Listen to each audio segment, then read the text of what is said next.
नमस्कार मंडळी, समाज हिरो या इन्स्टा पेज आणि यूट्यूब चॅनलवर आपल्या सर्वांचे पुन्हा एकदा स्वागत. मंडळी, महाराष्ट्रातील राजकारणात आपण मराठी जनतेने 2019 पासून 2024-25 पर्यंत जो खेळ पाहिला आहे मंडळी, इम्पॉसिबल गोष्टी पॉसिबल झालेल्या आपण पाहिल्या.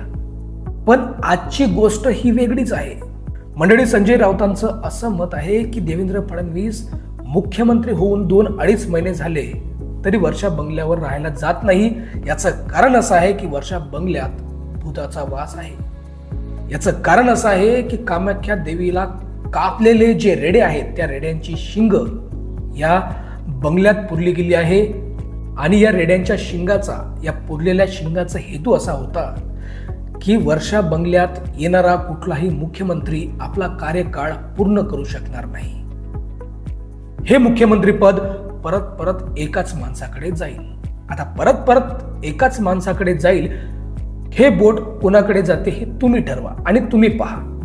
संजय राऊत असे म्हणतात की फडणवीस साहेब तिथे जात नाही आहे आणि गेले तरी तिथे झोपणार नाही आहे.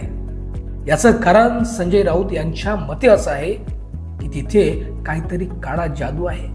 संजय राऊत जे बोलत असतील ते असूही शकतील, कारण खुर्चीसाठी काय काय होऊ शकते हे आपण सर्व मराठी जनतेने पाहिलंच आहे.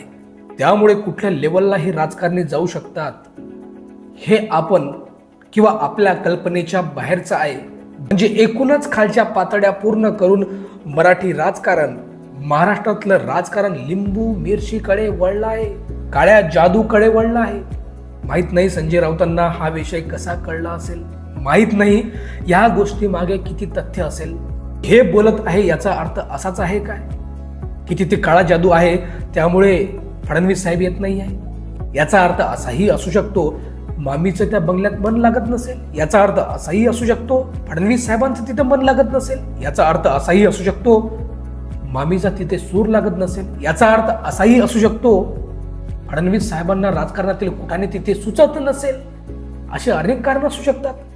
पण एकूणच काय मंडळी, संजय राऊत मी सांगतो मीडियाचा पक्का माणूस आहे. कारण जेव्हा केव्हा या मराठी मीडियाला, मराठी माध्यमांना कुठलाही विषय नसतो तेव्हा एकच माणूस दिसतो आणि ते म्हणजे संजय राऊत साहेब. आणि हाही माणूस पत्रकारांना, मीडियावाल्यांना वापस कधी नवीन विषयाशिवाय, नवीन ट्विस्ट शिवाय वापस पाठवत नाही. तो स्वागत करतो, त्यांना नवीन काहीतरी ट्विस्ट देतो, नवीन क्लायमॅक्स देतो, नवीन काहीतरी विषय देऊन जातो.